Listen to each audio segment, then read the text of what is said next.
Welcome to our new show, the Amplified Marketing Podcast, where we get into the challenges that content marketers face and look to the brands who are already knocking down obstacles and raising the quality of their content with a little something called amplified marketing, of course. It's what we've practiced and preached here at Casted from the very beginning, how to create the most meaningful content and then get the most traction from that content by wringing it out across channels. These interviews for our first season were recorded as part of a very special event, very, very, very special to me, that officially kicked off this new approach to content marketing. And we dive into the components of amplified marketing, the strategies that work best, and reveal just how much of an impact this new approach can have on your business. But we also explore the ways that amplified marketing makes life easier and more efficient and more enjoyable for content marketers out there who are struggling to be creative and relevant and cut through the noise. This is where the change begins. I'm Lindsay Chepkema, CEO and co-founder of Casted, the first and the only amplified marketing platform made specifically for B2B marketers.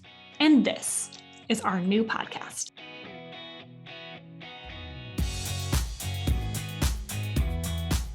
On this show, we've talked a lot about content marketing in industries where we are familiar, like SaaS and technology, but amplified marketing is definitely industry agnostic. It works everywhere and anywhere that thought leadership and expert conversations fuel your marketing and deliver relevant information to discerning audiences.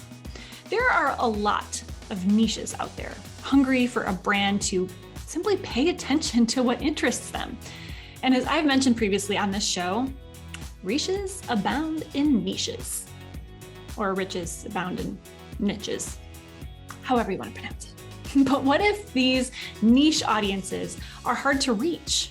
And they often are, right? What if they've traditionally relied on strictly print materials, like catalogs? Yeah, like the ones that you get in your mail.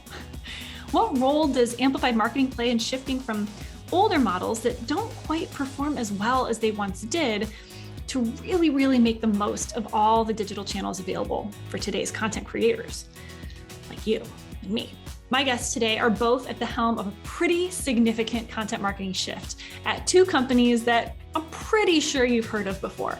They've both been around for more than a century. The companies, not my guests. Stephen Hunton, VP and Social Discipline Leader at IBM, and Hailey Wheeler, Services Marketing and Communications Consultant with Caterpillar Oil and Gas and Marine, are branching out into video and podcasting, as well as promoting their content in a bunch of formats and channels. And we're going to talk today about how they find expert voices to engage different audiences and different interests and preferences, and how both brands, these massive, massive brands, are building awareness and building community in a way like they never have before, which is still a tough challenge, even for companies that have been around for a very long time and are as massive as IBM and Caterpillar. Because you know what, no matter who you are, you have to ensure that your brand is not only recognizable, but also remains top of mind. Stephen and Hailey are going to share with us how amplified marketing reinforces a sharp promotional strategy at IBM and how it helps Caterpillar's small team meet a vast demand for very different kinds of content. Perhaps the greatest shift here is to move away from product-led content into audience-led, a huge part of amplified marketing. And both Stephen and Hailey believe that B2B needs to become a lot more B2H, business to human, or you might even say human to human, right? And speak to the humans out there. Well, like a human, like we all do every day. So let's hear what they had to share during a live panel session from our Amplify event.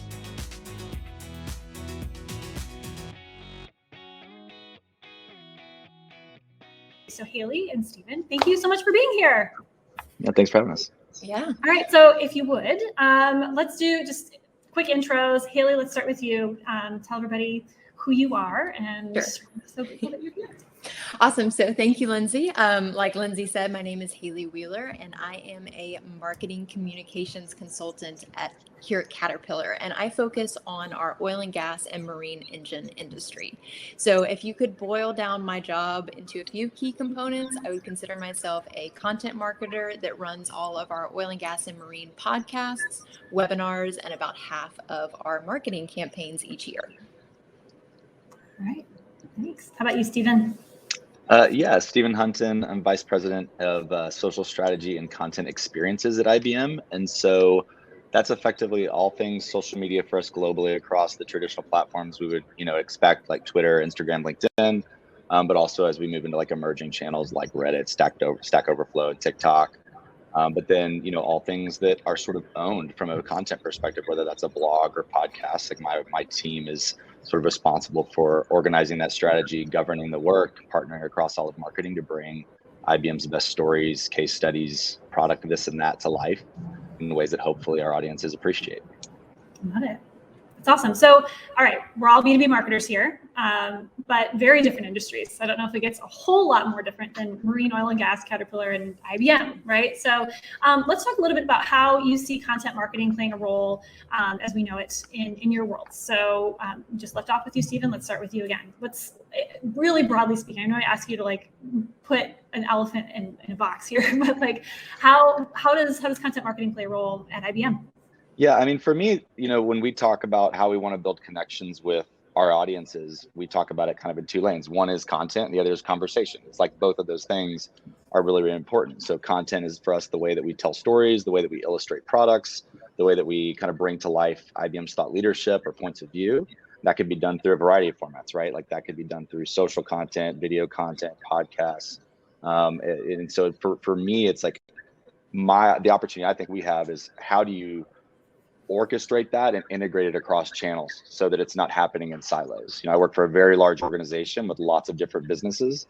And so for us, it's really about how do we ensure that anything we create can be threaded across channels in the right way so that we're essentially amplifying those pieces of content in the best way possible in ways that actually fit the platforms we're putting them onto.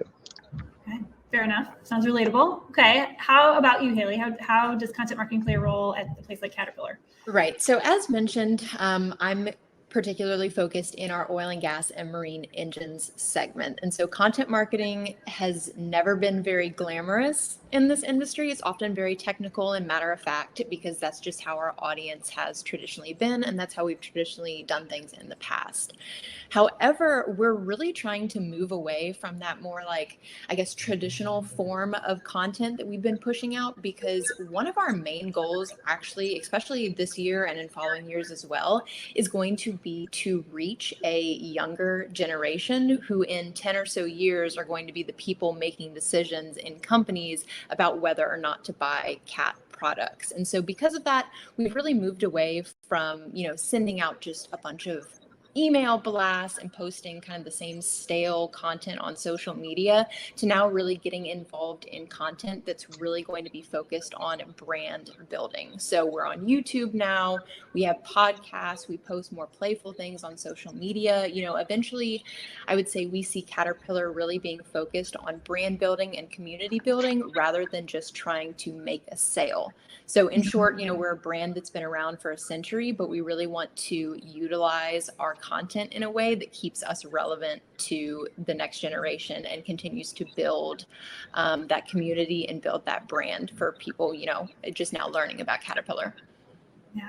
Well, I'm curious too, because even though IBM and Caterpillar are very different, you both have been around for a very, very long time. I mean, more than a century each. And it's how has content marketing evolved, at least through the lens that you can see it in your roles and just the history that you know about and kind of where you are now? How has that evolved at your respective companies? What's that look like even in your tenure? So I can start off. So I've only been at the company for, if you count the internship, about a year and a half. So from what I have seen, and there's really been a shift already in just my, year and a half of being here. And kind of like I mentioned previously, we were originally doing a lot of print material. That was the only way to get our content out to audiences. We have Caterpillar dealers, so those print materials would get sent to the dealer, and that was really the only way for people to learn about our products and services that we have. But especially now with social media, or the rise of social media in the past 10 years, we're really able to start focusing on things that we weren't doing previously, like podcast webinars. Those are some things that we just started within this 1 year of actually me being here. So it's shifted a lot. We're doing a lot more digital things, especially now with the pandemic. A lot of things cannot be face to face, and we traditionally did a lot of things face to face. So it's nice that we're still able to have that human interaction with podcasts and webinars. But they're a lot more flexible and a lot more accessible than they were, 10, 20 years ago. Sure, definitely. How about you, Stephen? Yeah, I mean, I'll speak to it from a social media perspective because that's kind of where my focus has been for the majority of my time at IBM. And I think, the observation I have, having been here for 4.5 years, is that we're trying to make a transition from like what I call a pure volume play in terms of the amount of messaging that we put out into the world, the number of channels that we manage, to something that's much more kind of audience led and tailored for that. And so, for example, so IBM used to have 1,800 social media channels globally being managed by hundreds of people all over the world, pushing out 50 to 75,000 organic social media assets a year, let alone all the paid assets that are going to the world. And so there's a massive echo chamber of content going out. And when you start to look at it and you say, well, who are those audiences? Like, where are they? You see an incredible amount of overlap. And so what we've started to do is kind of move towards a model that's much more centralized and consolidated around like, how do we make sure that we're being a little bit more respectful of our audience's feeds and spending more time trying to create content that we believe will work on those platforms. Like, what is designed for Twitter? What is designed for Instagram? What is designed for LinkedIn? Because all of those things have different purposes. My expectations of what I want to see on Twitter is very different than what I want to see on Instagram. And so I think we're doing a really good job right now trying to move towards a model that's just intentional about the types of content. I think in the past, because of that volume play, there's a lot of like sea of sameness. You would see a campaign from IBM where the asset on social maybe didn't look that different from the asset that was designed for online advertising or the print piece or whatever.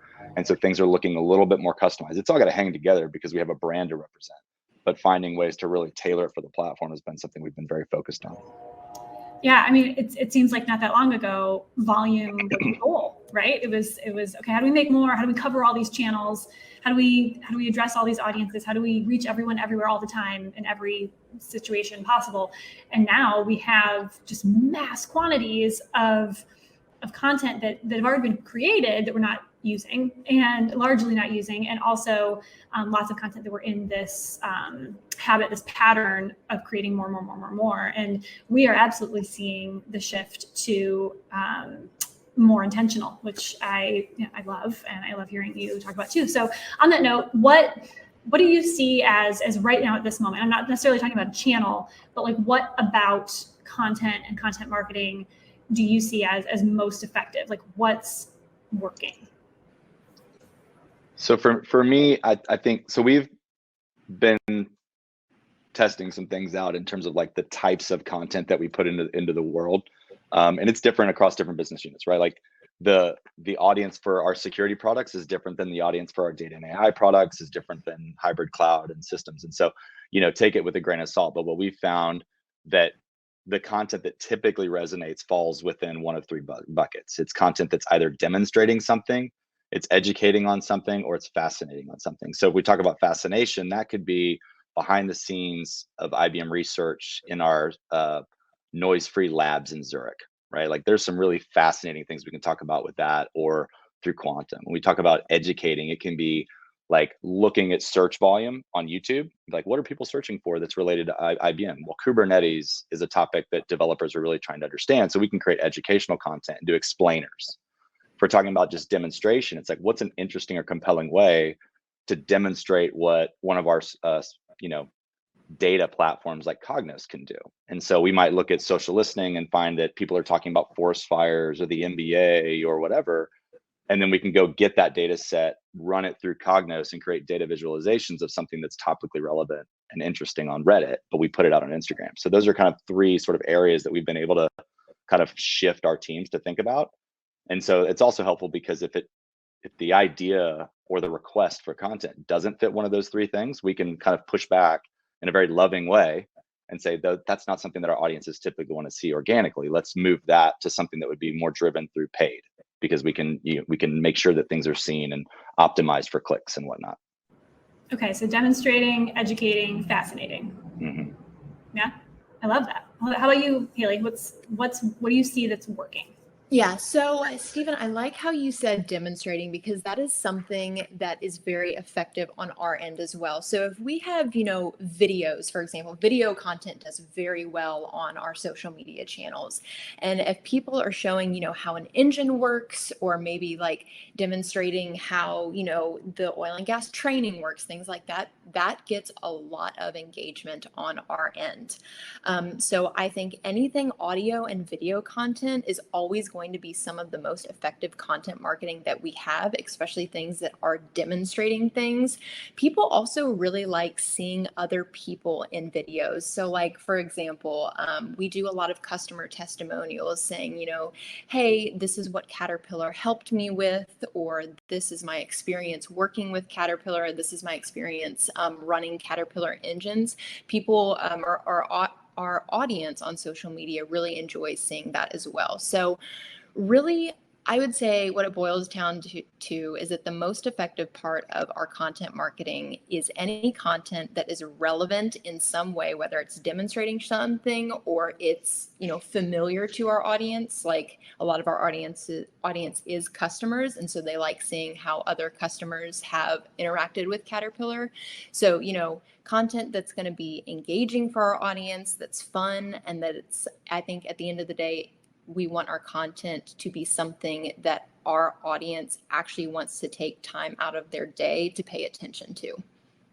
Yeah, it's human. It's that human connection that we talk about all the time. They want to see themselves in the conversation, and they want to feel like even a brand as huge as Caterpillar or IBM, they want to see themselves in the situation and in the context. So yeah, I think that note on human is so important. I've really brilliant woman that works for me and kind of leads all of our thought leadership experiences, which is the podcasts and the blogs. And her whole thing with her team right now is like trying to move us from this mindset of B2B marketers to B2H, because she wants we're talking to humans, for crying out loud. So like, how do we make sure that the storytelling or the way it's like just more relatable than we've, been in the past? Yeah, and truly, it's human to human. I mean, Yeah. because there are humans, and literally we're talking about them. We are them right now that are creating all this content, that are saying, how do I create something that will connect with another person on the other side, even if it's Caterpillar connecting with IBM or vice versa. It's people connecting with other people, and the more we all feel that and experience that, especially with the rising tide of the content that we're seeing come out. I mean, we're all competing against either nothing, like literally people can do nothing instead of consumer content, or go turn on Disney Plus or Netflix or any other streaming service at this point. And we've got to find a way. We might not be better, we might not be able to match the quality, but we can be that connective tissue between our brands and our audiences. So yeah, that's a really good point. We've been working with Twitter for a while to like understand some of the data around our audiences, and one of the things that they helped us look at was like, where are the most overlapping audiences related to some of our accounts. So if we look at like IBM data and AI, for example, they gave us a list of the top 20 most overlapping follows. So if you're following data and AI and you also follow XYZ, which were the top 20. And so a number of them were other IBM brands, which is kind of an issue because it means that we're sort of overlapping in terms of that audience. Like 60% of people following that channel also follow the Watson channel. But the really interesting thing was there was not a single direct competitor to our data business in that top 20 list. That top 20 list was riddled with people like Elon Musk and Barack Obama, and like media outlets like Wired and Bloomberg. And so it's like when we start to talk about our opportunity on organic is like, well, your competition is that. The algorithm's trying to decide whether it wants to serve me the post from Barack Obama or the branded handle. So who's driving the most engagement? So when we think about who our competitors really are on social media, it's about understanding like they're the competition. And so we have to find ways to cut through in a much more relevant way than just like typical, good old B2B style marketing. Yeah. So that's a great lead into, we've talked about context. We've talked about what content marketing is to both of you and your industries and your companies, these behemoths that you're with right now. But we started to get into some of the challenges. And, I was not silent just now earlier in the conversation or earlier in the event about the challenges that we see with content marketing today. What do you see, and specifically in your world, in your industries, as problems with the status quo of content marketing as we know it? So the particular industry that I'm in comes with a slew of challenges. So oil and gas and marine engines are by nature not some extremely popular thing that has like this very large following. It's honestly pretty niche. So it's hard to reach people first and foremost. So we've got a tricky audience to work with as well, which includes people that are from all different audiences with different preferences. So like I said, we support oil and gas and marine, which means that we are trying to cater to 3 different oil and gas segments and 9 different marine segments. All are extremely different. So for example, a gas compression customer on the oil and gas side is not going to care about the same things as a well service customer. And then the same thing goes for marine. So a customer with a 70-foot yacht is not going to care about the same thing that a tugboat operator would. So it gets very convoluted and very challenging. And it also doesn't help that our audience spans 6 different continents and many different languages. So creating a really good content marketing strategy is also difficult because of our team size as well. That's another challenge. So we're a very small team. There's really only about 6 of us that are trying to support 2 different industries and 12 segments. And it's really unrealistic for us to consistently produce a high quantity of highly effective content when we're all juggling multiple job responsibilities and multiple segments. So I'd say that those kind of are the 2 to 3 reasons of what is challenging for us the most. It's that tangled web that I was talking about. It's like, okay, let's do all the things in all the ways and always can create net new content. And by the time you actually get to the point where you're creating something, you're a mile away from where it all started. And yeah, it's a mess. Exactly. Yeah. We need to scale it back. Definitely. Yeah. How about you, Stephen? I mean, I would echo the volume issue. I think that's a huge challenge, just because it's such a large business, and it always seems like a great idea to make a new thing, and it's fun to do new creative. But have we really leveraged the other stuff that we've made? We have so much content that we could be reusing, and in some cases, for me, it's not even about reusing. It's about the right promotional strategy of that content across channels in a way that drives you back to the original the asset, right? So we've done this a few times really well, but like often, I think the biggest challenge is like the amount of time to properly coordinate that promotional strategy. I think that's one of the other things I would say is a thing we're transforming into, is kind of moving away from this mindset of like, we have to have a content engine, because content engine to me signals production, and be more of like creating the right assets for content and then building a promotional engine around it that points you back to that hero piece of content. That's something that we're working very hard to implement. And I think too, for us, it's like, it's confusing ecosystems. If you just look at our podcast, if this group goes to search for IBM podcasts on Google, you get a lot of things. Like there's tons of them out there. Not all of them are managed. Not all of them are very good. And so how are we creating the right ecosystem or ways for our audiences to properly find us? That's a huge challenge. So it's like not only the content, but like what's the like distribution model and the way that we stand ourselves up. So I talked about 1,800 channels 4 years ago. Now we're at 140. So massive transformation, but still 85% of all engagement and traffic comes from 10% of those accounts. It's like how much busy work is happening instead of saying, let's really coordinate, let's build the right promotional strategy for these like key messages, make amazing content, and then really invest in making sure that stuff is seen. And then it can sit out in the market enough time to be remembered. Mm-hmm.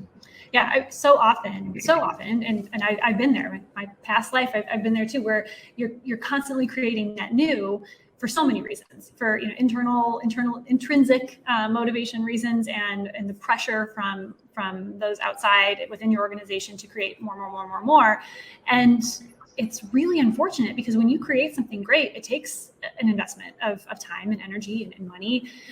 It's real, and yet we put it out there and expect it to go take off kind of and fly kind of on its own, as opposed to continuing to come back to it and pull it apart and use it in various ways. And like you said, promote it. Like, how do you continue to drive people to it? And then once they're there, how do you drive them from that to something else? And I think as marketers, we have been raised over the last 2 decades to think that that's less important than constantly creating new. And you know, I'm excited to see that change. So I guess let's talk a little bit around expectations, because like on that note, around constant net new content. What are the expectations that you found in your whether it's in your companies or in your industry or just in your role as a marketer? What are the expectations within a brand around content? What have you found is it supposed to do? How is it supposed to wave a magic wand in your experience? So we expect our content to generate leads and drive sales first and foremost. But like I mentioned previously, we're really going to start focusing on brand building and just brand recognition too. And like, yes, it might take years to see results from this rather than, you know, a few months. But I think it's really going to ultimately increase our sales in the long run and our leads in the long run, especially for, again, like I mentioned previously, the next generation of consumers who are ultimately going to be the ones making company decisions and buying our products and services in the next, 10 to 15 years. And if we can be at the forefront of their minds by continuing to build our brand recognition, that's really what we want. So all of our, sales guys and really everybody else other than the marketing team, they always are so focused on generating leads, driving sales, anything that can make them a profit. But I think we really need to focus on that brand building and community building as well, because I think that's going to be a bigger impact in the long run. Yeah, I think that's really good. For me, I think the expectation of the business historically has been conversion. So like, how is content going to, as quickly as possible, lead to a conversion, whether that's getting them onto the website and they engage, and then we build a nurture stream and do retargeting. But I think my expectation is that we're going to lean much harder towards consideration. So like, how are we building more credibility of IBM through content that's designed to do that? And I think that opens us up in terms of the way that we, go back to this demonstrate, educate, fascinate model, but also think about thought leadership. Thought leadership is a way to kind of build that relationship with the audience and kind of share our point of view and look more credible, so that when that buyer, and our buying cycles are very long, so it's very difficult to think about how a tweet or a podcast or a video on YouTube is going to drive a conversion for hundreds of thousands of dollars in sales around a license or services contract. But if we think about that audience gravitating towards a podcast that's delivered from some of our data science elite team, talking about all the things you could know and learn about the data science industry, I think when you get into the consideration moment where you're looking for something like that makes us we have the opportunity to be more top of mind. And so like, I think it gets to that longer game, and also realizing like consideration for most of these channels we're talking about, or conversion, is just not realistic. Like I just believe fundamentally, like most people aren't going to Twitter to leave Twitter. They're not going to Instagram to click out of Instagram. You got to find ways to engage with them on the platform. And then when they so choose to search for you or, go a little further and deeper, like you give them ways to do that, but that shouldn't be like the expectation. Yeah, definitely. And I love what you're both saying here, because kind of tying a lot of what we've already talked about together with expectations of uniting, bringing together the humans of your brand with the humans of your audience, and leveraging thought leaders and the experts in your space to do that, to be that that differentiator that actually does fascinate or educate, that or demonstrate something that's new and exciting to your audience. And so that you're making this easy for me, because that's the root of amplified marketing, right? And so I'd love to take the time that we have left to talk specifically about that. It's not like audio or video are new to IBM or Caterpillar or to most other companies at this point. Most companies today are doing some form of audio or video content, right? But it's definitely changing. We're seeing it evolve. We are seeing the opportunity for it to come more into the center of the strategy. But I'm interested in your thoughts in your respective industries of what that looks like for you. What does audio and video specifically look like in your roles? And how do you see it transforming your business or even your industry from here? So for us, I think audio and video in like just amplified marketing is a way for us to do more by doing less. So by using Casted, for example, for a podcast in particular, we're able to pull so much different content from one conversation. So transcripts, audiograms, videograms, these are all different ways to get as many eyes on our content as possible, while also catering to the different content preferences that our different audience members have. So talking to subject matter experts within our podcast also gives us tidbits of information that we could possibly restructure into an article or perhaps another video. So these possibilities with amplified marketing really are endless. Plus, it makes our jobs as content marketers a lot easier. Yeah, I like that. I think with both audio and video, we talked a minute ago about kind of this promotional engine. And so the role of both of those things is they can become kind of that anchor piece that we build a promotional strategy around. So something that we record in audio can become something that we create an audiogram for social. And so there's extension of that. And the work that we have to do that I think is very difficult is like, how do you build the right systems, operating models to make sure that anything that's being created at the podcast level has that kind of promotional rigor behind it.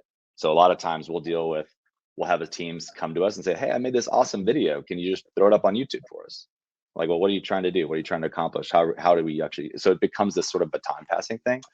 But I guess a couple other things for me with opportunities of audio and video. Video, I think like we're seeing a lot of success on YouTube with IBM technology. And essentially the approach there is explainer content and education. So like radical utility. So let's be less, more show, don't less tell, more teach, less preach kind of thing.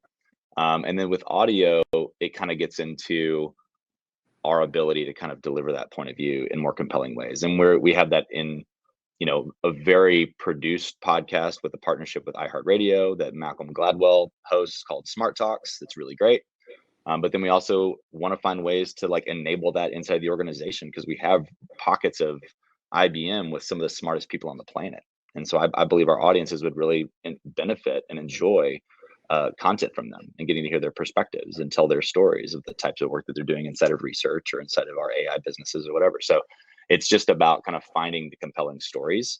I think the other maybe pitfall from all of that is that large organizations, maybe every organization, but I think there's a tendency to hear things like audio and video and be like, I will apply this to everything we can possibly do. Like, what's our podcast strategy for this? What's our video strategy for that? And it's like, it doesn't all have to be there. Like, we have to spend time really thinking about what's the right thing for the audience, and then invest in a way that like makes sure that that's consumed. And that gets us further and further away from all the volume stuff that we've already talked about. Absolutely. Absolutely. So one thing that we get asked a lot is how do I find these experts? How do I find these voices that we can use in our audio and video content? What does that look like for you? How does that work? How do you find them? How do you find these stories, like you said, Stephen? Yeah, for us, it's about kind of having people on the team that behave as sort of anthropologists inside of the company. Like, you just have to go explore. It's hard. It's not easy. There's not like a magical list of like, who's that smart guy or gal inside of the business that's known for their ability to speak or is camera ready or whatever, right? Like, it's just difficult. And so we do everything from having a very tight interlock with communications inside of the company to spending time inside of the business with product marketing. In our developer business, it's like the developer advocates. So having conversations with them, searching on social for people that work for IBM and they already have a presence and they already are growing some eminence, and then we can actually enable them to be even better at what they do. So it's just kind of the research side of being a great marketer and just looking for it and like looking. And then every once in a while, you're going to find something that's really, really special and you want to put a lot of energy into it. What about you, Hailey? How do you find your experts? So, like Stephen said, it is difficult to find, somebody who's got a really great on-camera presence or that's camera ready. And we're definitely still figuring that out. But as of right now, so most of our podcast guest webinar hosts, our voices rather, are Caterpillar employees who are subject matter experts on a particular product or service. So who can provide as much knowledge to both our team and also to our audience as well.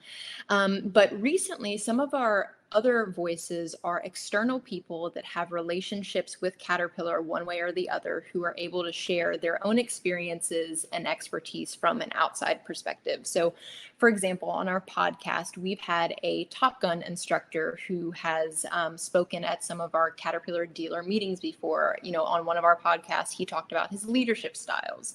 We've had a boat builder talk about the first repower with our latest marine engines.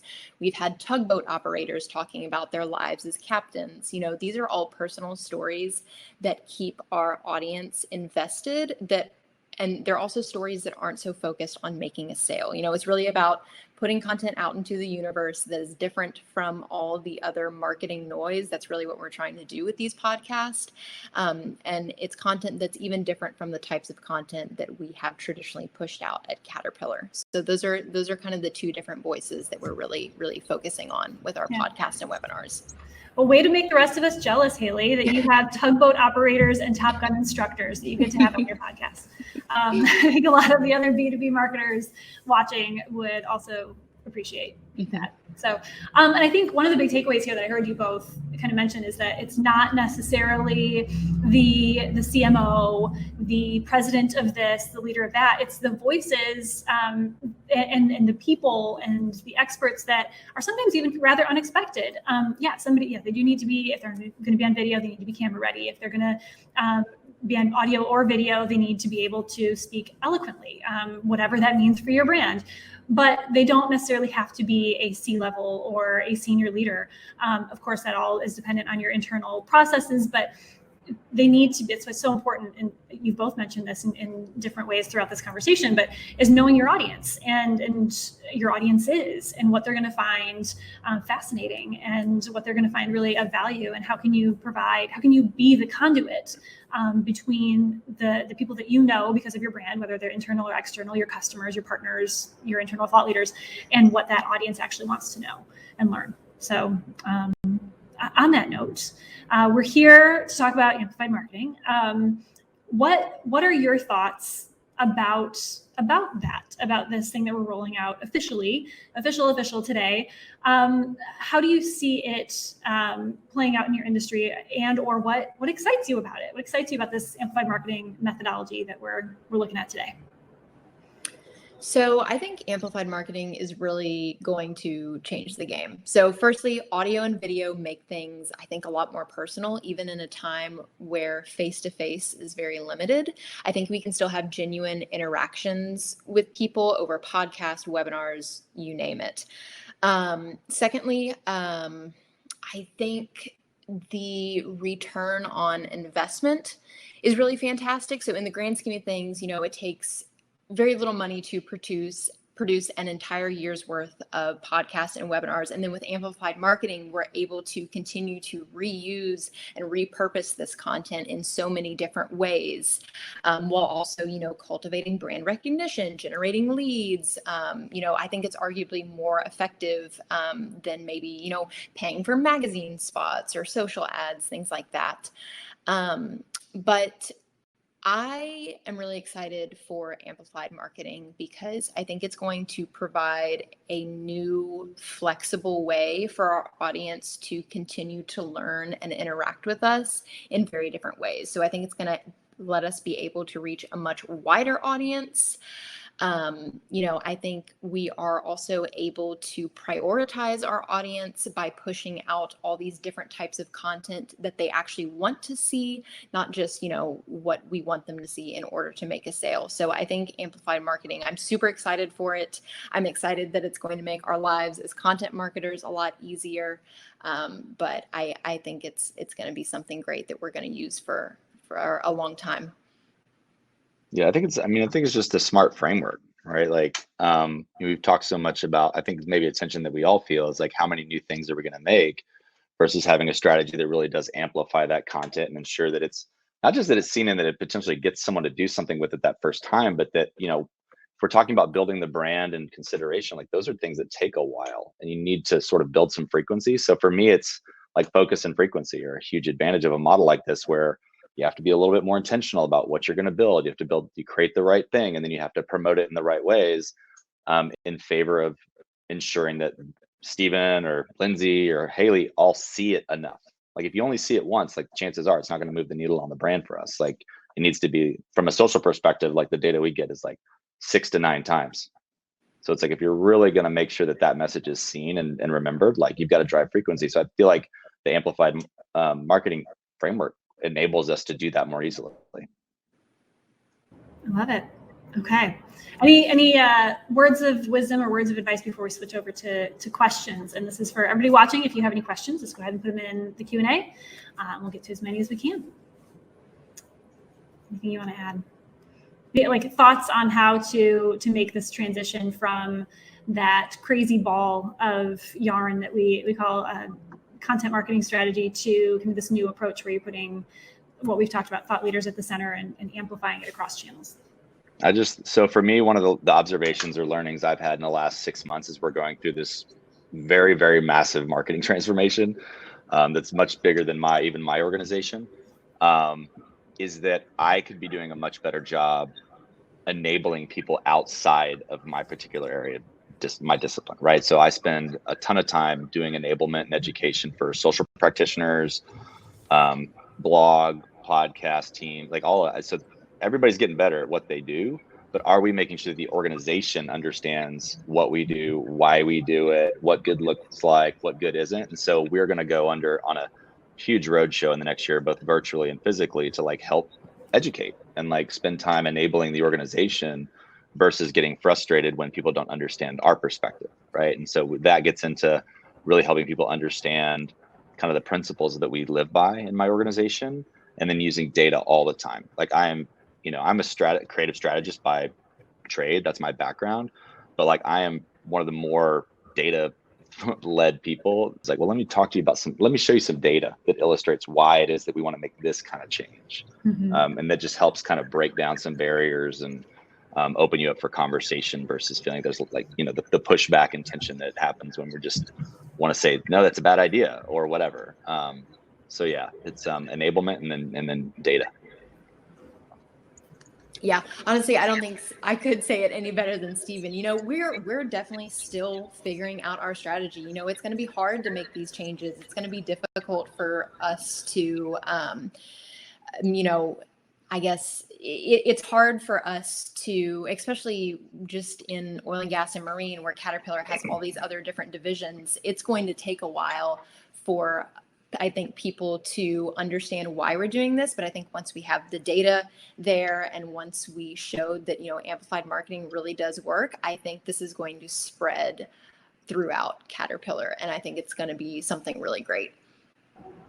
Love that. Love that. Okay, so thank you both for your insights. Let's answer some questions. How do we effectively make the case to leadership that our content marketing creation structures need to support first a quality output with a secondary of quantity? I think this is something that has plagued us as marketers for a very long time. I'm interested in your thoughts. I'll give you 2 answers. One is data. Like, we all have that. There's more data than ever, right? So I know exactly how many average engagements per post, average link clicks per post we deliver through a piece of organic content that I would define as good. I also know whenever it's a thing that we don't know doesn't work that well, like if it's events related content, the way that we do that. So I think data can be very, very powerful to like making your case. Mm-hmm. And the other thing that I've been doing as of late, because I've had to go in and convince leadership why we're going to do some new things next year. And one of the questions that I've been asking people as a pre-read to the meeting is think about, for leadership, you can think about this for yourself, but like for leadership, answer these 2 questions. What's a social brand that you'd love to follow and why? Like, would you actually actively search for that brand inside of the search bar on that platform and go see what they're up to? Like, who do you love to follow? And then what's content that you love to experience?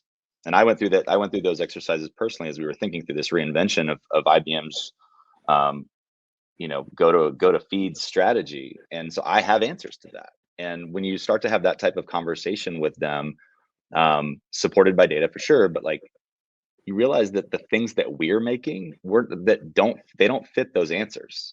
And so it's like, I want to make things that fit those answers. Like I want to emulate the brands that I love to follow and the content that I love to experience, because I think that's what's going to move the needle for us. Not not the volume plays and just doing things because we can, right? Yeah.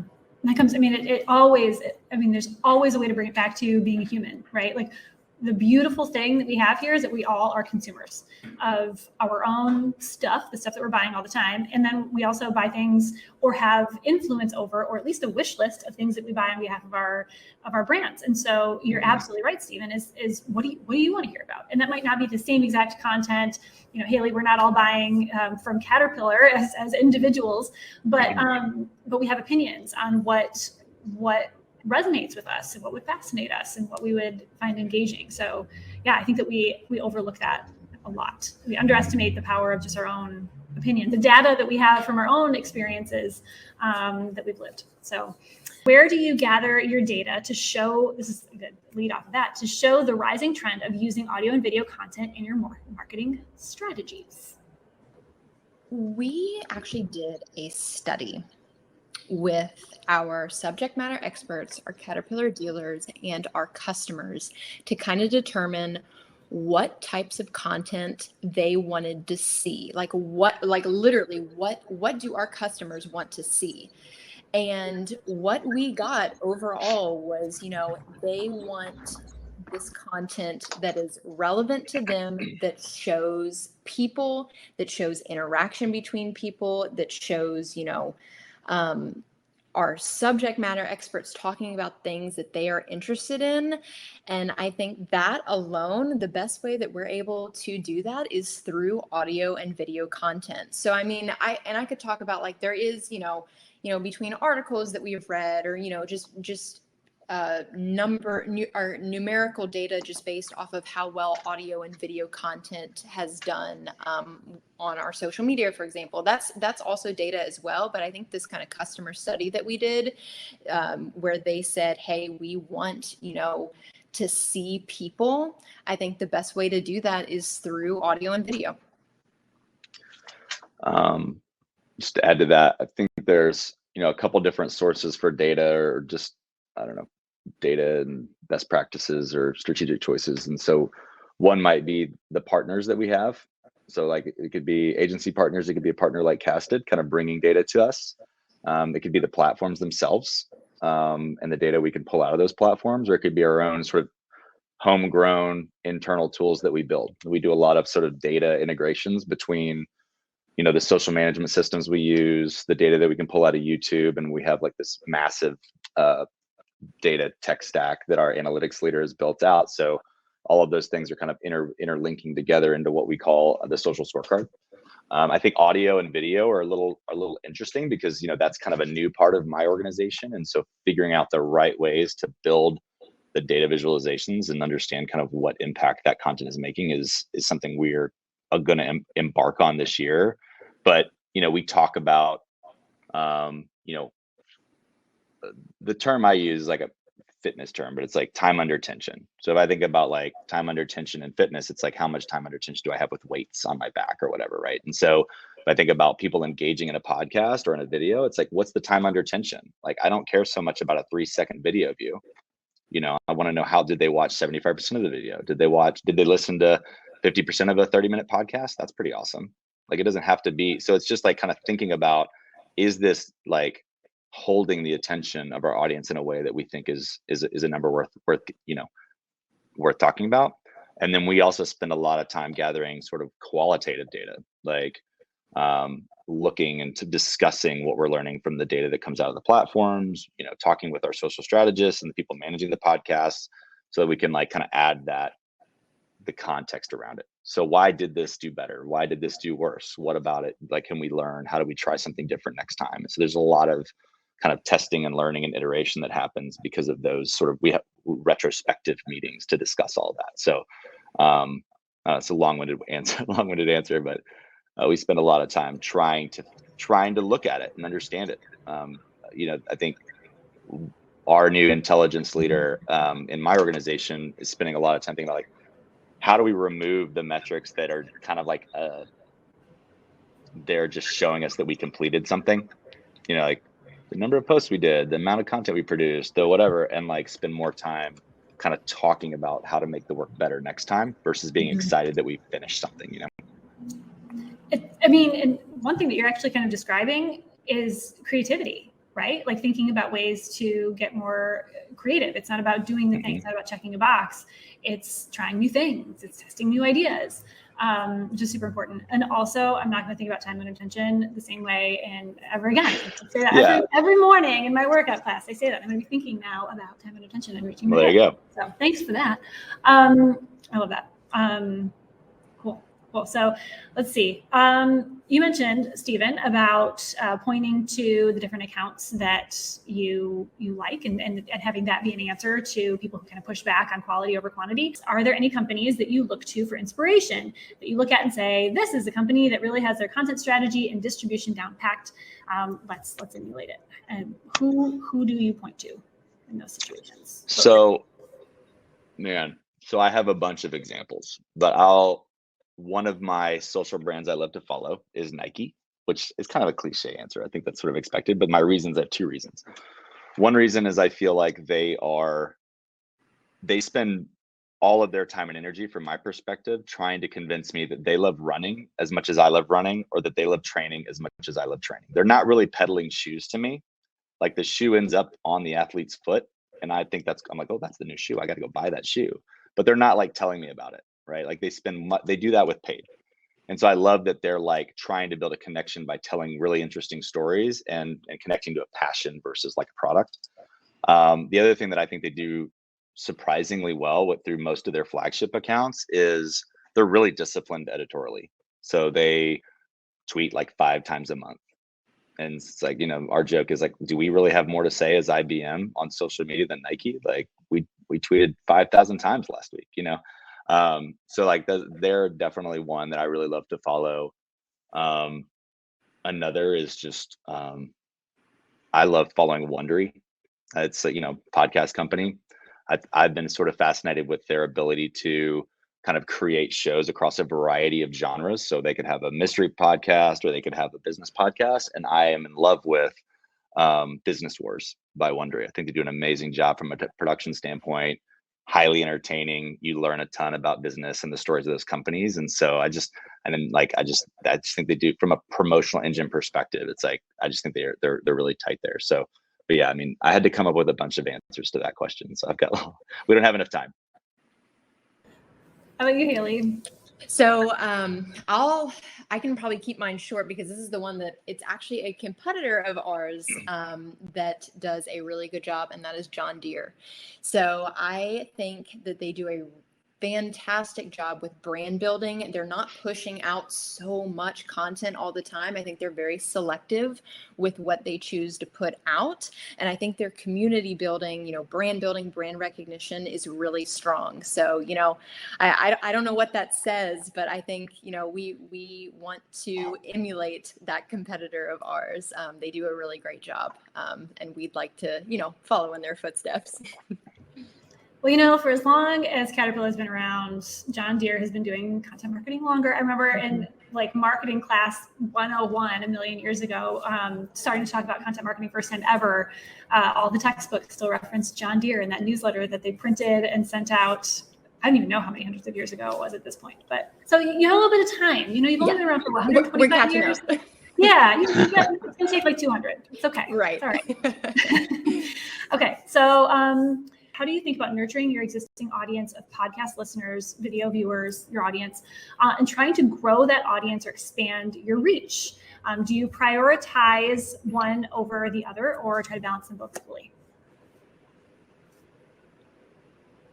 So again, this is something that we are really still trying to figure out. So we started podcasts and webinars a year ago, and it's been kind of like what I mentioned a while back. It's hard for us to get our word out to our customers. If we promote a specific engine on, our podcast or our webinar, there's only going to be a small amount of people that are interested in that, just because there's so many different segments, so many different people that are interested in so many different things. So I actually don't really have that great of an answer for you on that. I think that's still something that we are very much still trying to figure out. Yeah, similarly, I mean, I think for podcasts, for us right now, like we're going through a massive audit to just try and understand why they were all stood up. Like, what are they there for? Why did they do them?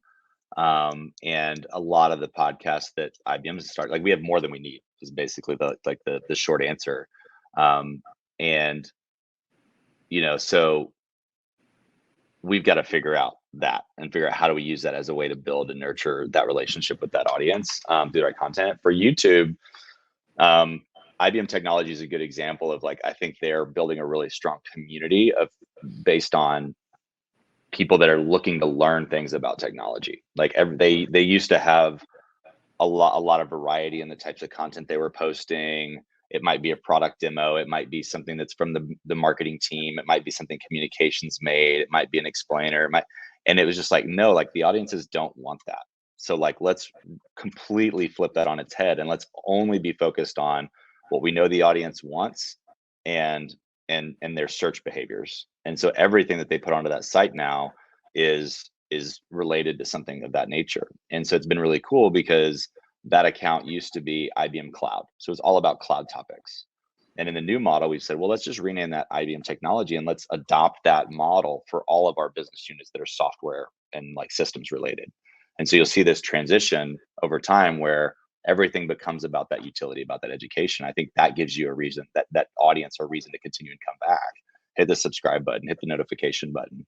And like, then you're getting back into their, into their mindset, more regularly. And I would hope that we do the same thing with podcasts. I mean, that we really understand, like, for this particular audience, this is the type of thing they want. So let's build our programming around that, versus it just being like, we want to talk to this executive today and he's going to share his point of view. And it might be a good conversation. It might not, but we're not really sure yet. Super important. Okay. One more question, basically to gate or not to gate. Where are we at now? Do you believe that B2B content marketing teams should continue to prioritize, and I think the keyword there is prioritize, lead generation by using gated content that requires the audience to share contact info before reading, or do you consider this as an outdated content experience? And I'm guessing it won't be red light, green light, on, off, but a little bit of a mix, but I'm interested to hear your thoughts. So this is a tough one because this is how we get a lot of our leads. Would I consider it outdated? Probably. But right now, with the nature of everything being, I guess, digital, I mean, this is kind of the one way that we are able to get leads. We do this with our webinars, but we don't do it, for example, with our podcasts. We do it for some pages on, cat.com, but we don't do it for others. That's a difficult one because, our upper management really wants that is something that they prioritize so much, is how many leads can we get? How many emails can we send out to these leads? How many sales can we get from these leads? We are so lead focused. And yes, I think it, to a certain extent, it is outdated, but I think it's going to require a lot of data and really a lot of data to back up maybe why we shouldn't be doing so much of this, like capturing leads through all of the different content that we push out. So that's a tough one. That's something that, we'll have to figure out within the next coming years, what makes the most sense, or, how can we get leads other ways, or how can we make sales other ways? It's definitely something that we're very much figuring out. And that we'll probably have to have a lot of discussions on too. Yeah, I think my answer is it depends. I think we're going through an exercise right now on the performance marketing side of things. So I'm more on the market relevance brand side, but performance marketing is doing a massive overhaul of their approach to gating in this quarter. And I think part of the issue is that like we overgate. Like it's like, can we gate this? Sure, gate it. And it becomes this like really bad, poor experience for the audiences that are getting there, right? Like, and so I think it depends. Like, one dependency would be like, how strong is your brand? Like if your brand is having a relevance issue, then like I want the person to get access to the content as easily as possible so they consume it. I don't want to drive them into something that asks them for 10, 15 lines of data and then, so that they can have access to a white paper. I'd rather them read the white paper and think IBM is smart and therefore we built the brand. And so we just have to be more intentional about the use of it. And then there are going to be things that absolutely you should gate, that, maybe the value is super, super high, or it's a really compelling piece of content or piece of research. And then it's worth the ask. But the other thing I think is too, is like, how hard is it to get through the gate? Like, how much are you asking for? Like, are we asking them for like their phone number and email? Or are we asking them for the names of their kids and like what flavor ice cream they like most? I mean, like we ask so many questions in that experience sometimes that it's just like, I just think it's rude. So it's just like figuring it out and like finding the right places to apply that very important tactic in a way that, benefits us, but also benefits the customer. Okay. So the big takeaway here is ask for favorite ice cream flavor or names of the children. I mean, if you know their favorite ice cream, if you know their favorite ice cream flavor, then all of a sudden you can personalize content for that flavor of ice cream. Yes, exactly. Yeah, I think that makes a lot of sense. That kind of comes back to knowing your audience, comes back to knowing what the value is of each piece that you're putting out there, and it comes back to how you're going to use the information about their favorite ice cream flavor. Yep. Yeah. Yep. Mine is Ben & Jerry's, non-dairy, PB, and cookies. Cherry Garcia. So good.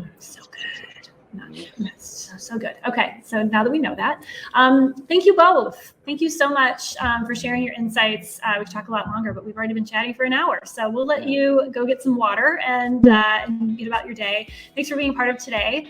We appreciate you both. Stephen. Thanks so much. Really, thank you. Thank you. That's our show. Thanks so much for being a part of it.